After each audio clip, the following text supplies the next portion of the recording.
점은요, 윤석열 악재만 지속되고 있는데, 제가 기존에 윤석열 종목들은 악재만 계속, 윤석열 악재 계속 서였잖아요. 이게 의도적인 걸가 아닐 거 아니에요. 악재가 뭐 일부러 만들고 싶어서 만들었겠습니까? 근데 어떻게 하다 보니까 이제 정치 대권 선언을 하고 나서 계속 뭐 공격을 맞았다 보니까 악재 노출이 계속 됐는데, 그럼에도 불구하고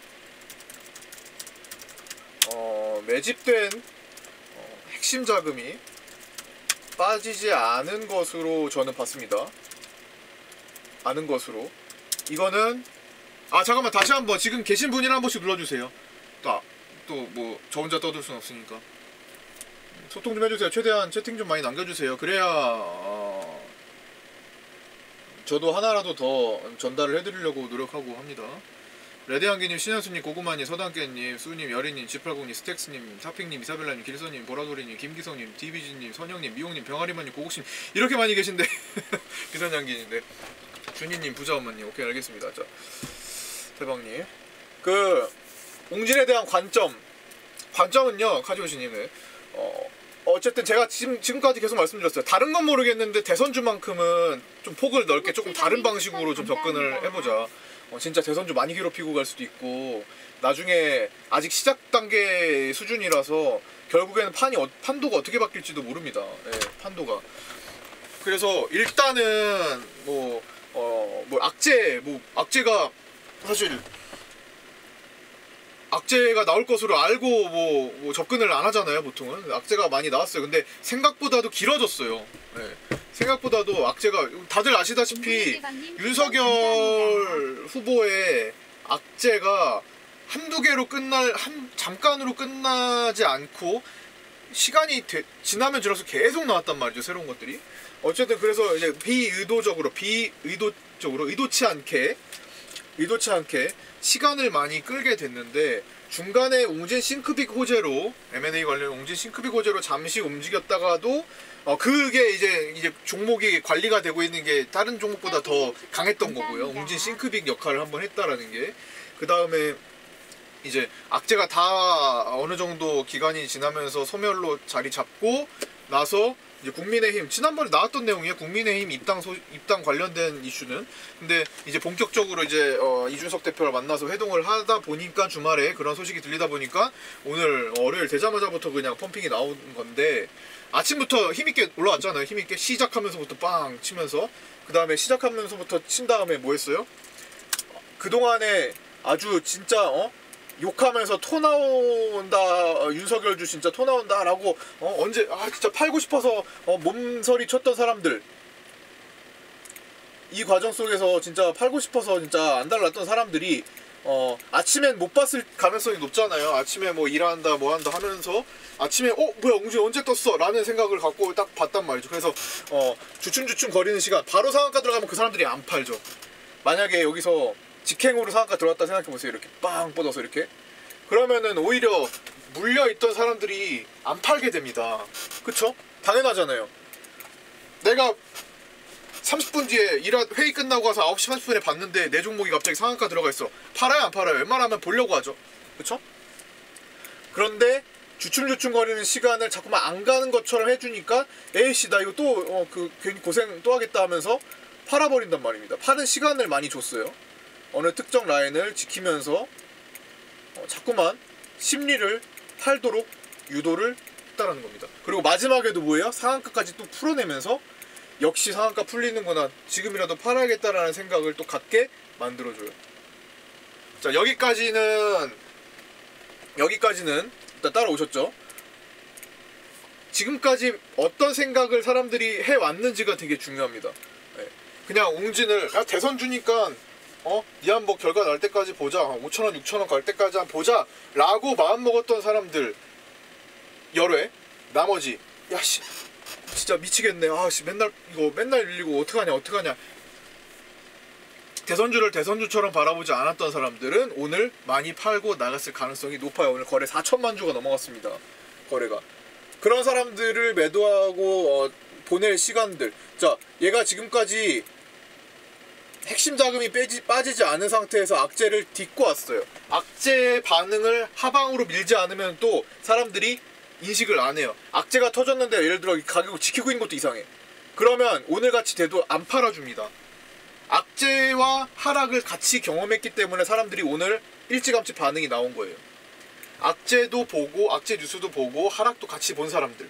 근데 악재가 나왔는데 하락이 안 되고 오히려 올라가거나 버텨준다? 그러면 오늘 같은 날 반응을 잘 안 합니다. 왜? 팔 생각을 안 해.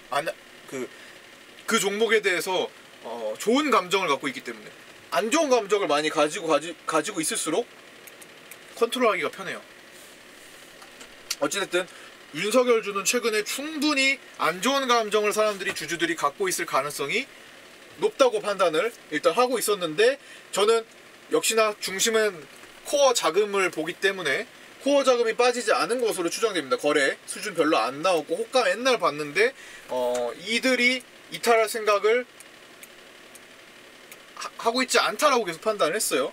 핵심 물량 안 빠졌습니다. 저때 올라갔던 물량, 예를 들어 이때 어떤 창구에서 얼마나 어떤 구조로 물량을 들어왔는데 여기서 빠질 때는 반대로 그런 게 없었다, 이런 것들을 파악하는 겁니다. 근데 옛날에 제가 반기문주를 피할 수 있었던 이유는 저 코어 물량이 빠지고 있었다라는 거. 지엔코를 진작에 뺄 수 있었던 이유, 옛날에 비슷한 흐름으로 웅진이나 애니 능률처럼 윤석열 주들처럼, 물론 각도는 다르지만 이건 보유 각도가 아니에요. 솔직히 이건 보유 각도가 아니고, 그 당시에 뭐 이거는 이렇게 보이는데 60일 트렌드도 형성이 잘 안 돼 있던 시기고 생각 잘 안 하던 시기고, 어쨌든 뭐 대선주, 그때 반기문 대선주로서 사람들이 엄청나게 주목받았다가 이때 거래가 굉장히 많이 터지면서 빠져나갔었어요. 이게 굉장히 작아 보여도요, 매일마다 1000만 주 이상씩 터진 겁니다. 이게 2400만 주, 1300만 주 대량 거래가 계속 터졌던 거예요. 내려가면서도 대량 거래가 계속 터졌더라는 거예요. 빠질 사람들 계속 빠질 수가 있었어요. 하루에도 수십만 주씩 던질 수 있었던 겁니다. 그래서 물론 여기까지 갖고 있지도 않았지만 저는 유라테크 하나만을 소량으로 갖고 있었던 상태여가지고 알았지만, 그 전에 이미 다 뺐지만 그 전에 여기서 저는 다 팔았거든요. 여기 구간 이거 안 팔 수가 없는 양봉이죠. 제 스타일상 이거는 안 팔지 않습니다. 그쵸? 이 봉은. 그러고 나서 관망했고, 당시에는 이제 가진 사람들에 대한 생각, 입장을 그렇게, 가진 분들에 대한 입장을 그렇게 말씀드려왔어요. 이거 위험하다. 뭔가 반기문 이거. 근데 이때 진짜 어떻게 됐냐면요, 다들 기억하실 수 있겠지만 2월 1일 장 마치고 반기문 사퇴 소식이 달렸어요. 안 하겠다. 2월 1일 장 마치고. 그래서 점화가가 오고, 이때 종목이 점화가가, 이때 시간의 하한가가 50종목이 갔습니다. 관련주 50종목이 시간의 하한가를 들어가고 다음날 점화가가 들어갔어요. 어쨌든 점화가는 20종목 정도 들어갔나? 네. 저는 그때 유라테크는 다른 내용이 섞여 있었기 때문에 요거 하나는 왜냐면 얘는 보세요, 같은 하락이 아니라 얘는 이렇게 갔다가 하락이었어요. 그래서 본 거예요. 이때 아니다. 이 관점에 저 때 또 매수했고, 이때 중간중간에 거래도 많이 안 나왔고 다른 내용이 있었기 때문에 얘는 좀 다르게 판단했어요. 그런데 어쨌든 반기문 테마에 일부 속해 있는 거예요. 그러니까 얘를 어떤 관점이냐면요, 지금의 섞어 있는 관점 있잖아요. 저거 옛날 한국 맥널티 같은 거. 제가 한국 맥널티를 보는 관점 비슷하게 얘 플러스 얘, 그러니까 반기문 플러스 어떤 내용, 이런 식으로 들어갔던 거예요. 이런 식으로 세종시. 그래서 얘는 조금 다른 식으로 반등이 나오고 물량이 들어오고 나가지 않은 물량들이 많기 때문에, 다른 거에 비해 지엔코나 성문전자에 비해서 그래서 손쉽게 살릴 수가 있었습니다. 오히려 수익 전환이 났던 종목이에요. 그 다음에 어쨌든 지금 뭘 말씀드리냐, 매집된 핵심 자금이 빠지냐 안 빠지냐를 계속 살펴보고 있어야 된다. 물론 매집 자금이 안 빠지더라도 종목의 효율성을 위해서 교체를 하게 될 수도 있습니다. 그러나 대선주만큼은 조금만 더 폭넓게 좀 보자. 대선주만큼은. 왜? 대선 시즌이 앞으로도 일정이 레이스가 6개월 이상 남아있고 단축된 대선 기간이니만큼 더 빠르고 뭔가 확실하게 나올 확률이 더 높기도 하고, 어쨌든 그 일정 레이스만 끝낼 수 있다면 지금은 좀 더 폭넓게 보는 게 낫겠다라는 관점을 말씀을 드렸던 겁니다. 그래서 웅진이 오늘 그 중에서도 또 전체 윤석열주가 많지만 전체 중에서도 1등을 차지했고 이름을 올렸습니다. 끝까지 노루페인트 우와 함께. 근데 우선주 빼고 노루홀딩스 우 노루페인트 우 우선주니까 빼고 웅진이 본주로서 4천만 주. 오늘 거래 최대 거래량으로 태경 BK가 4,200만 주. 단순히 거래량으로는 이제 상한가까지 들어간 것 중에 15% 이상 올라온 것 중에는 2등이네요. 이지코프가 있네. 근데 상간 것 중에서는 최대 거래입니다. 거래량. 거래 대금으로 치면은 거래 대금으로 치면 얘가 2,000원대이기 때문에 많이 안 올라왔지만 어디야? 거래 대금으로 치면 몇 등이야? 하여튼 얘도 그래도 꽤 올라와 있을 텐데 46등. 이지만 거래량 자체는 이 종목에 대해서 무시 못할 거래량으로 소화를 했다. 070. 어쨌든 이 핵심 자금이 안 빠진 거고 플러스 대선주였기 때문에 조금 더 폭넓게 마음을 갖자라는 관점이었습니다. 그리고 오늘 두어 번 정도 상한가에서 풀리면서 휘저으면서 막바지 물량까지 또 흡수했고요. 건국이님 생각나시죠? 건국이님도 주식 오래 하셨으니까 그게 그때 어땠는지 생각하실 겁니다. 반기문 때 경험하셨던 분 제가 한번 참고만 하도록 반기문 시절에 주식을 하면서 봤다 경험했다 1, 나는 그때 주식 안 해서 모른다 2 한번 눌러주세요. 과연 우리 방송 보시는 분들이. 코너가 도쿄올림픽으로 바꿔놨었네. 다시.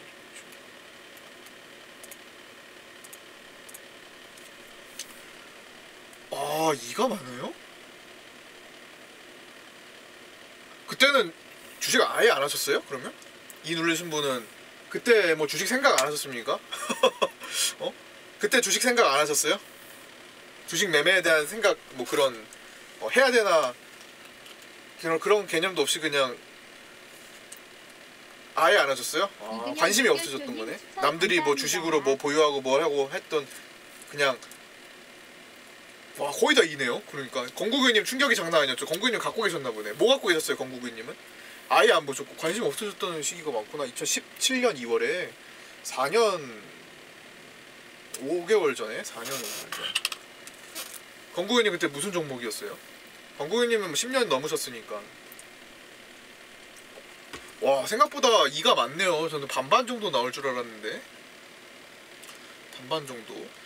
아니 사실 저는 제 방송을 오래 보시는 분들은 사실 오래 하신 분들이 옛날에 틀렸던 관점이나 몰랐던 관점들을 수정 보완해 나가면서 하시면은 시너지가 굉장히 많이 나올 거라고 저는 보고 있거든요. 생각하고 있는데 아예 처음부터 좀 약간 독자적인 스타일로 배우시는 거예요. 어떻게 보면 약간 저는 약간 정석 스타일은 아닙니다. 정석 스타일로 뭐 하진 않아요. 저는 제 관점이 좀 뚜렷해가지고 남들이랑 좀 많이 다르게 해석하는 게 되게 많아요. 근데 일단 그 사실 책이 나올 때 정석적으로 막 하시던 분들이 진짜 나중에 이제 제 관점이라 보충해가면서 이렇게 시너지를 낼 수 있다고 봤는데 오히려 아예 초장부터 약간 뭐라고 해야 될까 정석이 아니라 어떤 문제풀이법을 조금 독특하게 가져가지 않나 이렇게 생각합니다. 주린이 입장에서 볼 때. 건국은이 무슨 종목인지 기억 안 나시는구나. 예. 하여튼 제가 참고를 해보겠습니다. 2번이 거의 절대 다수네요. 네, 지금 채팅 남겨주신 분들은. 오케이 알겠습니다. 네.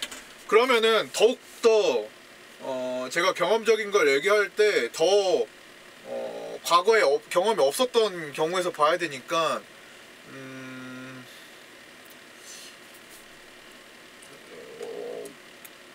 되게 뭐라고 생각해야 될까?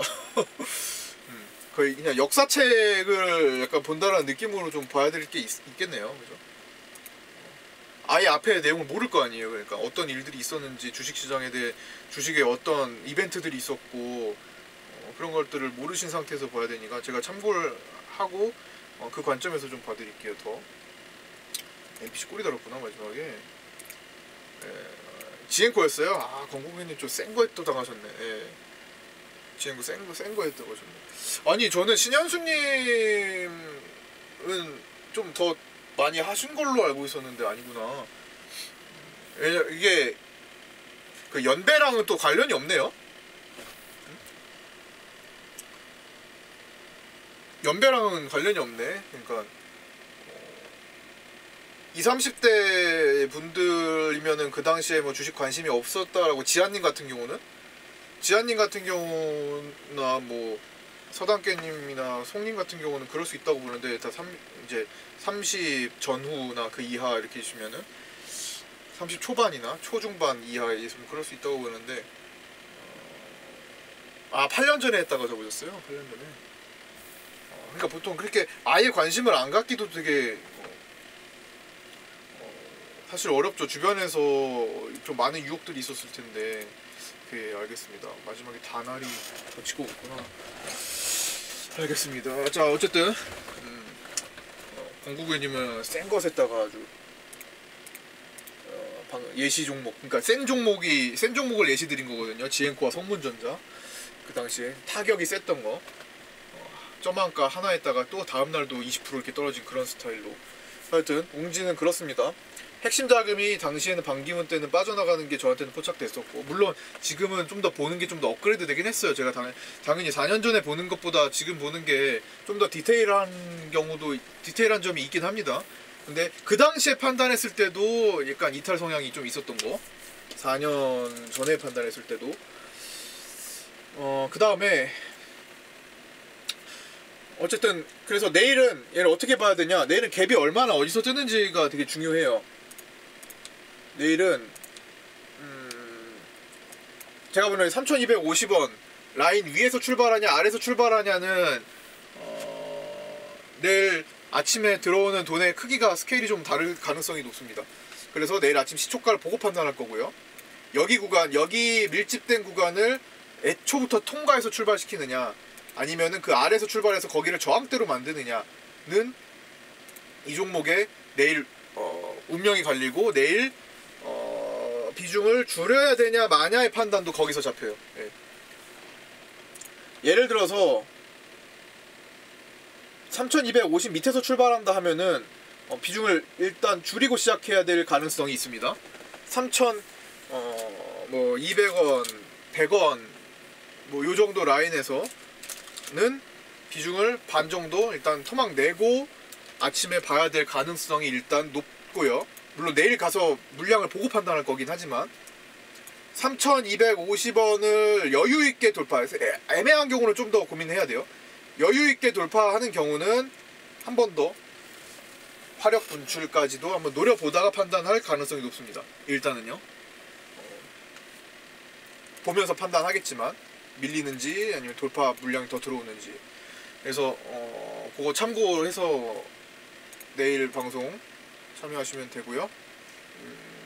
어쨌든 그건 그렇게 보겠습니다. 윤석열의 이제 악재는 소멸됐고, 그럼에도 불구하고 1위입니다. 오늘 뭐 여론조사가 신뢰도가 많이 잃었지만 너무 많은 곳에서 너무 무분별하게 조사를 하기 때문에, 결과를 발표하기 때문에 신뢰도를 크게 많이 잃었지만, 어쨌든 오늘 주요 발표된 걸로 보면은 아직 그럼에도 불구하고 1위예요.